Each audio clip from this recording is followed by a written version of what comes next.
gotta tell you, this whole thing is incredibly cool. I really enjoy this. I would like to see them do more of this as films come out.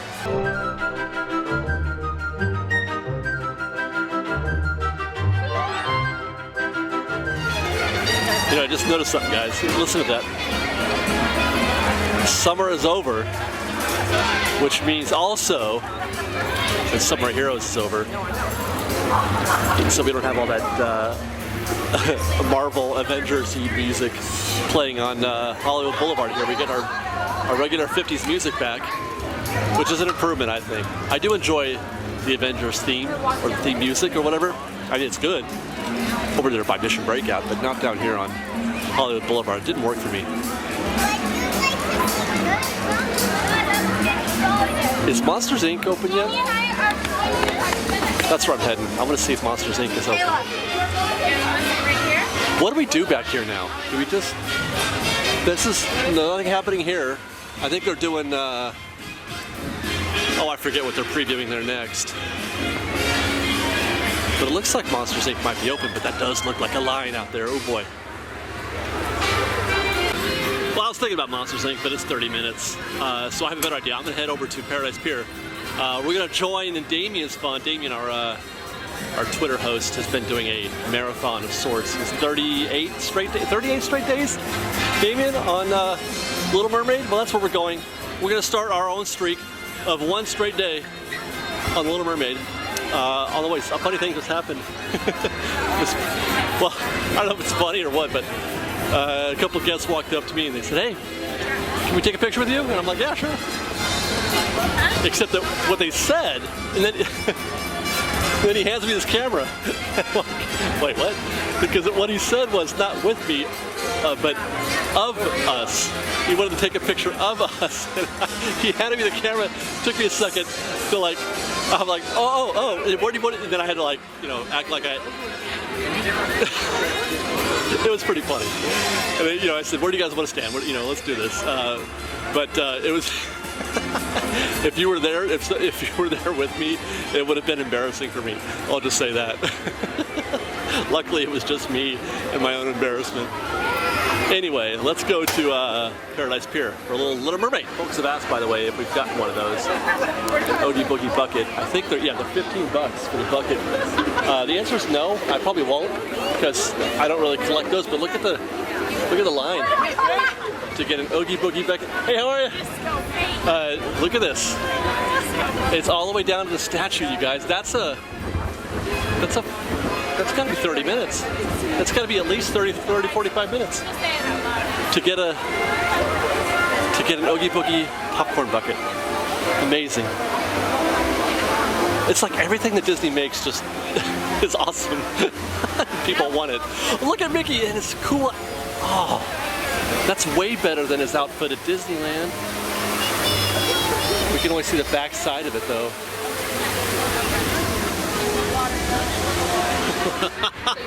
What is going on, Fresh Baked? Oh my God, look at this queue for... It's Damion has convinced the world to come ride Little Mermaid. I've never seen the queue out here before. What in the world? Wow.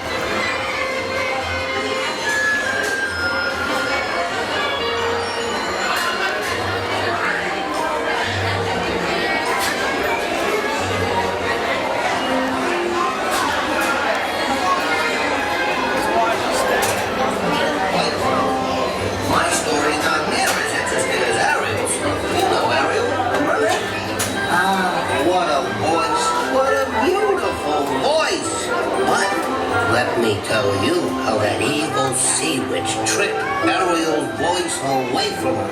Oh, this is a great story.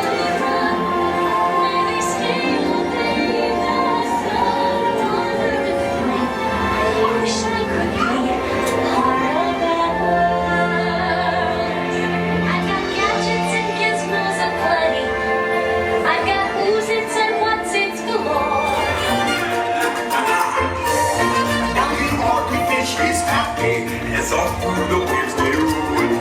The fish on the land ain't happy, but they said goes the Indian food to cook. Under the sea we up the hook. We got no troubles. Life is never more under the sea.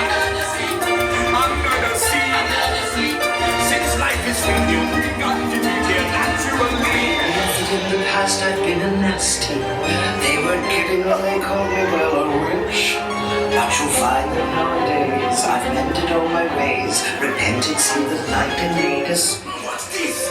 You've come to a stop. Body gonna miss you, girl.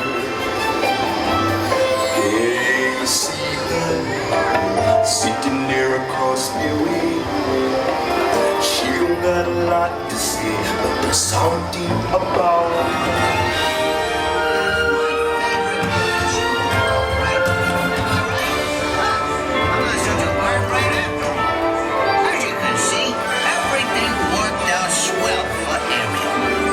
Sometimes I get a little confounded and confabulated, but otherwise... Good to see you. I hope you had a wonderful... Well, I tell you what, Fresh Baked, that Ariel's undersea adventure just now, that ain't the spot. I enjoyed that quite a bit, man. Damion is onto something. He's onto something. We got into this thing so fast, I didn't even talk to the camera on Fresh Baked. Oh my gosh. This is already happening. Look, back up. The suspense is killing me.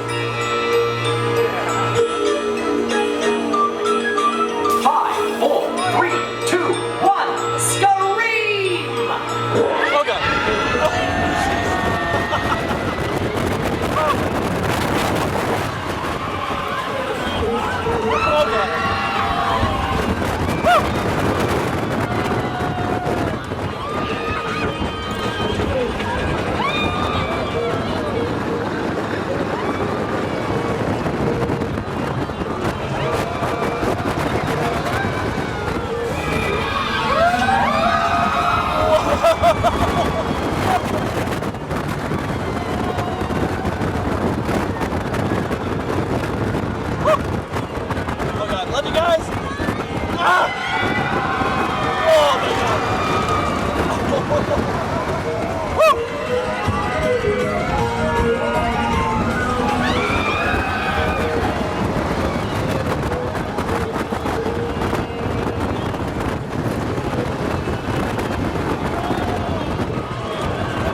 That may have done me at first base.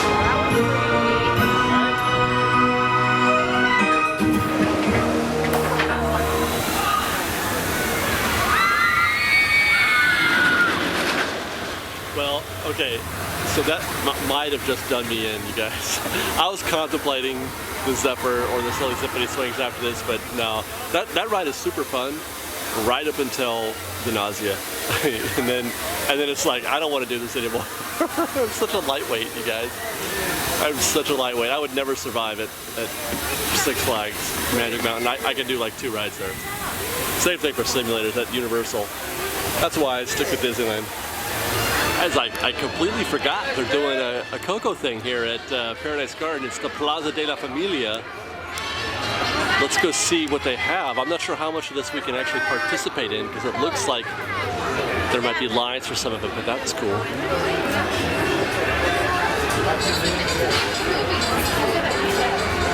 See here, yeah, big old queue for face painting. I think that's gratis. Yes, it is. It's complimentary face painting. I'm fine if you're fine.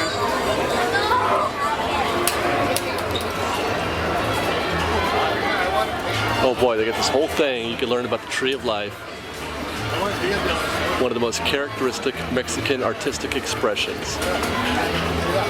And I think that's what this is here. It's kind of like that deal we do during the Lunar New Year, where you write a little something something and then you put it on the something something. So Lunar New Year is more like making a wish or like asking for something, I guess. I'm not really sure what the protocol is there, but these are more like remembering family that have passed. Obviously that's Dia de los Muertos, is remembering family that have passed. So that's what you write, a little note to somebody that you've loved and who've lost. That's pretty neat. And then you've got this whole I guess that's kind of like the other facet of this, the tree of life. That. Wow.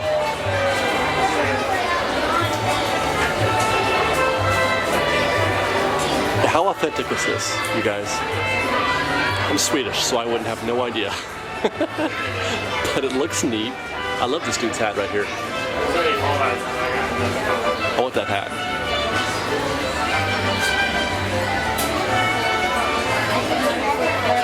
Oh, look, and you got a little band up there.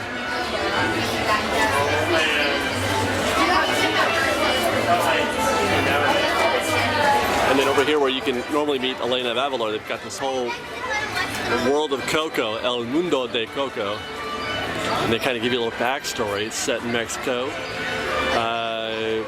with Miguel Rivera, spirit of 12-year-old who lives in the small town of Santa Cecilia with his grandmother. That's a lot of description that I won't read to you guys, but I'm going to take a second to read this. And then also they've got this little thing which is helpful for weirdos like me. You can learn a little bit more about Dia de los Muertos if you read up on that and find out what this holiday means. One of the things that they make a point of here is that Dia de los Muertos, even though it kind of corresponds or aligns itself on the calendar with Halloween, the two are not related in any way. It's a completely separate holiday and not to be, it's not meant to be associated with Halloween, it just happens to be at the same time. And then here they're talking about Coco and how the kid, I don't know if that's his name, their family makes shoes, no music, but he still wants to be a musician like his idol, Ernesto de la Cruz, which I'm willing to bet he's related to, and we'll find out in the movie how that is, because he's going to go to the land of the dead, I'm sure, and find Ernesto. You got to assume that's the case. So inside here, we've got a whole little world of Coco. If you've seen the trailer, then you'll recognize this little bit here. That was in the trailer, this scene from a TV show or something. This is Miguel's ofrenda to Ernesto, which is like an altar, I guess. That must be his VCR, his guitar that he plays that awakens the day or the land of dead, I guess, brings him into it. I'm still trying to get myself accustomed to what's going on here. There he is, Ernesto de la Cruz. I've learned so much already. Orange and yellow marigolds are traditional for this kind of thing, for an altar. And here we've got some scenes from the film. Broken dreams. That's probably what his grandmother's telling him. No music. You can't play music. Only make shoes. Miguel and Mama Coco. Oh, so his name's not Coco. His name's Miguel. I don't know who Coco is then. Santa Cecilia, where he's from. Lovely little town. I keep saying Land of the Dead, but they're calling it Land of the Living. Land of the Dead sounds a little more gothic, a little more zombie, doesn't it? There's Miguel playing his guitar with his wide eyes. Dia de los Muertos talent show. Miguel's going to try to perform there. And here's his hideout with his ofrenda for Ernesto. This has got to be at the land of the living. Well, now here they're calling it Land of the Dead, so I'm confused. Which is it? And now I learned that these are called calacas, these little skeleton dudes. It's a Grand Central Station at the Land of the Dead. And, okay, so that's Ernesto, obviously. So that makes sense that he would find him there. And I'm betting that's like probably his long-lost father or something like that. Land of the Dead is where those who have passed on continue to live as long as someone in the land of the living continues to remember them. Oh, well, is that good then? You want to be there. You want to be in the land of the dead, don't you? Because if you're not, that means nobody's remembering you. Look at that. What is that made of? It's the marigold bridge. Those are all marigolds. It's the magical passageway that allows those who dwell in the land of the dead to cross into the land of the living.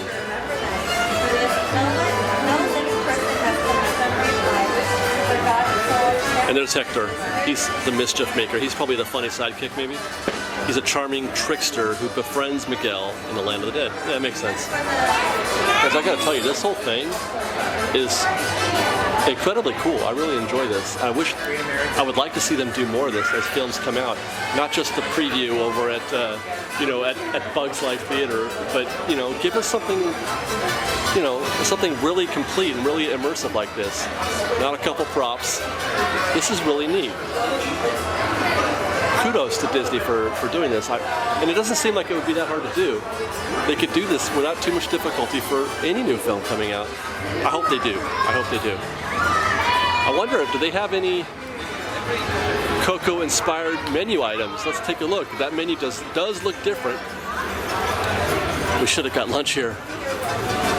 But I wanted that hot dog fresh baked. I really did. Okay, Yucatan inspired vaporitos, mole verde con pollo, tortitas de papa con queso, and tacos de estilo callejero. God, I hope I said all that right. And then also ensalada de frutas, which is jicama or other fruits with a chili lime salt and chamoy.